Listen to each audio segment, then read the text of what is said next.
Welcome everyone on today's Metal3 Community meeting.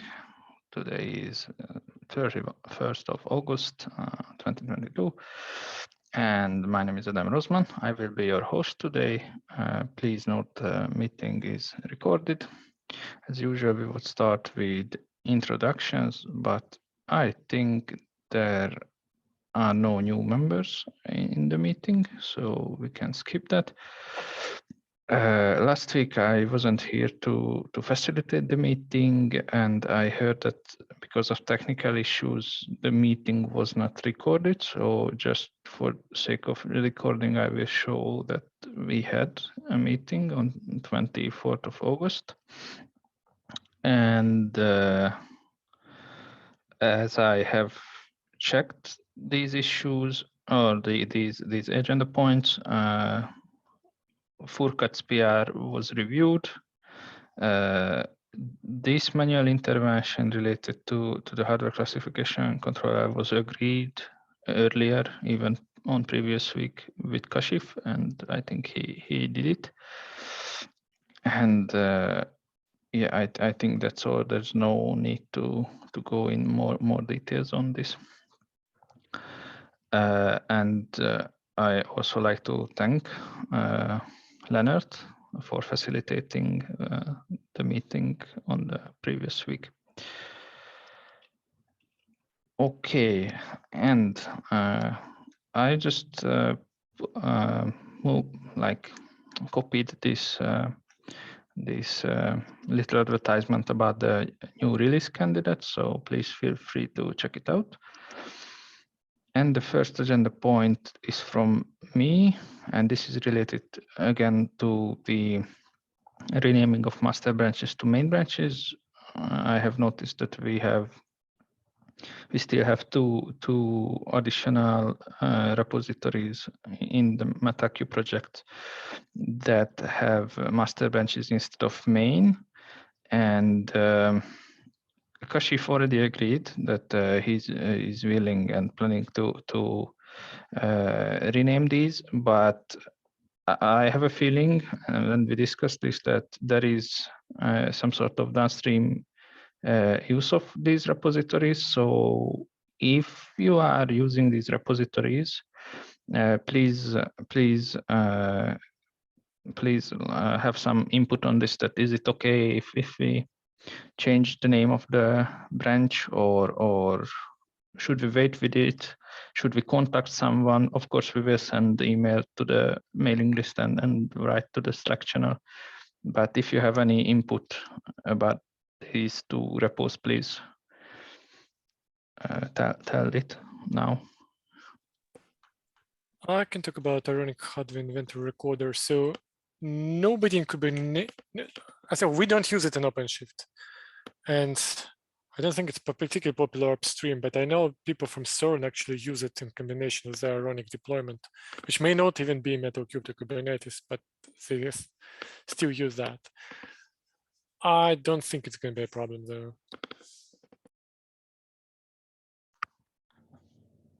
Okay. Is there anybody else who has something to say about this? Maybe just a question that do you know, do they have some contact person watching the bare metal community, or they are not really participating? You mean CERN? Yeah. So they're active in ironic, but I don't think they're active in Metal3. But I can reach out if you think it's going to be a problem. That would be a big help if you would just ask, like, we had, you know, issues in the past with like containers when we messed with tags and so on. So we just want to do it in a gentle way. All right, I ping the person on ironic RC right now. Yeah, thanks.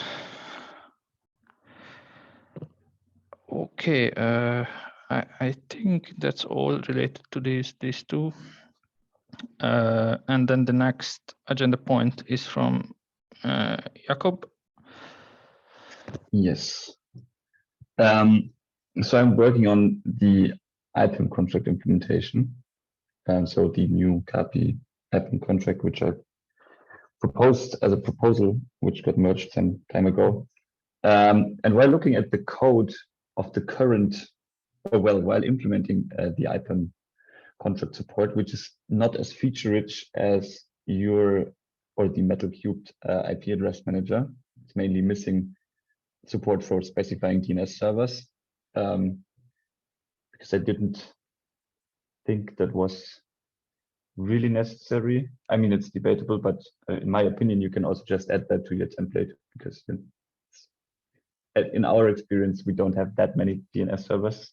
Anyway, the main point is, right now, the logic that decides from which pools to allocate IP addresses just goes over everything that can reference an IP address pool. So since information like DNS servers, gateways, routing, I think, which ties into gateways, essentially, are specified at different locations in the machine template. So the current logic just goes through all of those locations, collects a list of pools, or it doesn't collect a list. I've changed it to collect a list because it's easier to read. And then allocates IP addresses for all of those locations. But actually, only, in my opinion at least, it only makes sense to respect two locations, and that's the network. I think I always get confused also because devices and networks are separate items, but at one location where you actually allocate an IP address and then assign it to an interface, and the second location is in the metadata where you can also allocate IP addresses and then use them in the metadata during Cloud Init to configure other interfaces, for example. So those are the only places where it really makes sense to fetch the list of pools to allocate addresses from. Because if you don't have an address from the pool actually assigned to your server to some interface, you can't use a gateway that you obtain from a pool. And also it would lead to, if in theory, I'm not sure if there's any validation, I actually haven't checked. But in theory, you could add a gateway to your server from some IP address pool, which would cause an IP address to get allocated from the pool, but the IP address is entirely unused and you can't even reach the gateway because you aren't in the network. I mean, it also depends on the network configuration, but that's the current behavior. So it just looks through everything and then randomly allocate, or not randomly, but allocates IP addresses. If the configuration is correct, it makes sense. You get one allocated IP address from the pool, and then you reuse the same information at multiple different locations. My idea would be to change that to only look in the network configuration section and like the interface address configuration, and the metadata configuration, where you can also allocate IP addresses specifically. Only use those to decide from which pools to allocate. And then it will basically lead to an error if you try to use a pool to get information at some other location, if that IP address or if that allocation isn't used as an actual IP address on the server. But changing that would obviously be technically a breaking change. The question is how big the impact is, and if anyone is using it like that, or not. Because right now you can do some things that don't make sense objectively, at least.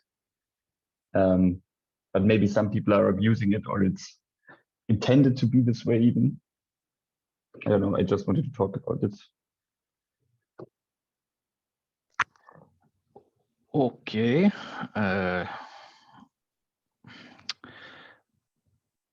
Was there a design proposal for this issue that you started to work on? I remember the issue. I know that we already merged stuff related to this and agreed on this, but have you done like architectural proposal? Have we asked that from you? I haven't.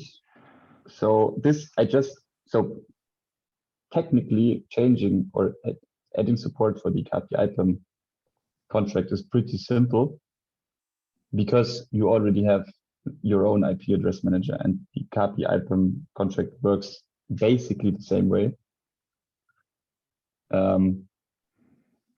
We've just talked about it for a little bit, and then I just started creating a merge request. There is discussion, and there isn't that, from my perspective at least, there isn't that much room for discussion. We can talk about field names and so on. I don't want to bring it to like a direction that it would cause like useless additional work. What I mean is that you just pointed out possible like restrictions or basically making order inside this this system, and I was just wondering that it might be I am debating that whether it would be better if you just create a PR with like the changes as you see fit, like as you see reasonable, and then people would debate that, or would it be better if you would have some small documentation in the form of a proposal that how you imagine these changes affecting the things like this new feature, this new contract. Yeah, I mean, for the contract, it's not really necessary. It would make it a little bit easier, I think, but it also doesn't matter. The only question then is how to handle DNS, but I guess that's just not supported then and can be handled using validation. But yeah, I mean, I can do separately. I can do the IPAM. Actually, let me think if there was another reason.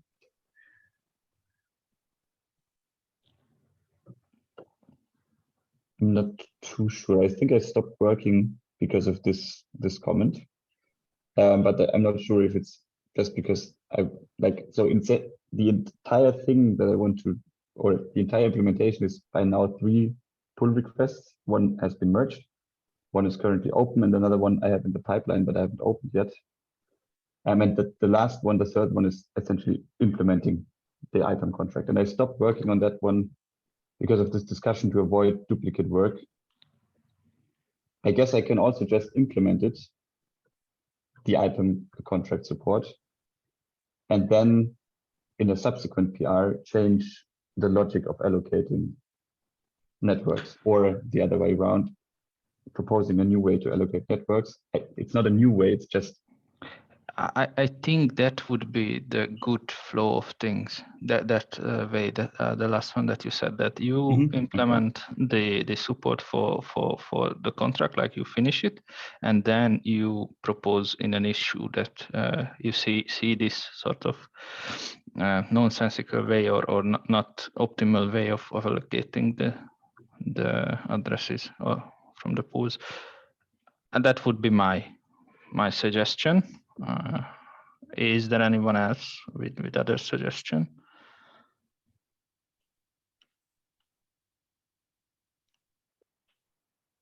Yeah, I think it's good if you don't wait more. I've seen that you are waiting 2 weeks now, for 2 weeks now, so there's no point like holding you back. So I would say that go this way. okay. Then I'll just take a look again. If I'm not sure, again, I can't recall if there was any hard reason not to continue work, because it could be that it's more complicated with this current logic, but I'll just check. It shouldn't be. Yeah, if there is like some other blocker that you have other than like just how to organize the work, then I think the people who can help you at the moment, I will CC them here, just not even CC, just mesh, and I will tell them if I don't forget, but I hope I want to stay in the discussion with you if you have remaining questions, because I think Furkat and Leonard worked recently with IPAM, if I remember correctly. If not, then they will correct me later. They at least reviewed my pull request. So yeah. Okay, so from my side, I can have this much. I don't really have hands-on experience with this. right. Yep, good. Thanks. Thank you. Is there anyone who wants to add something to this before I move on? Okay, if not, then I will open Moshe's PR, and please, Moshe. Yeah, actually, it's not my beer. It was from Firuz. He moved away and is now engaged with some different projects. So this was like a suggestion from Andrea to decouple this host data logic from the reconcile function. And then we got earlier comment from Dimitri regarding that it was missing some error function, and finally I have added that error function, so it's just waiting for the review if it is okay or not. Nothing else from here.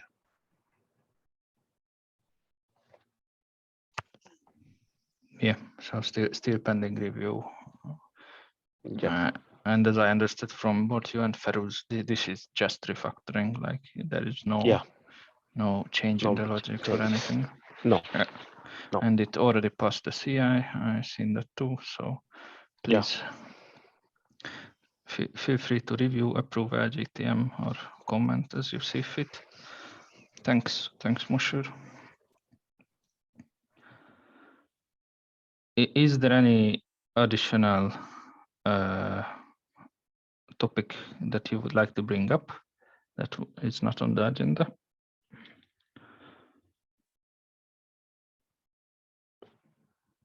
Any suggestions, problems, improvement, questions related to the meeting or to the project?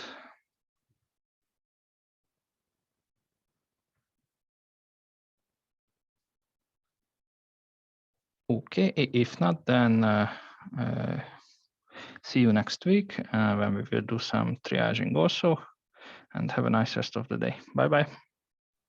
Bye. Have a nice day. Bye.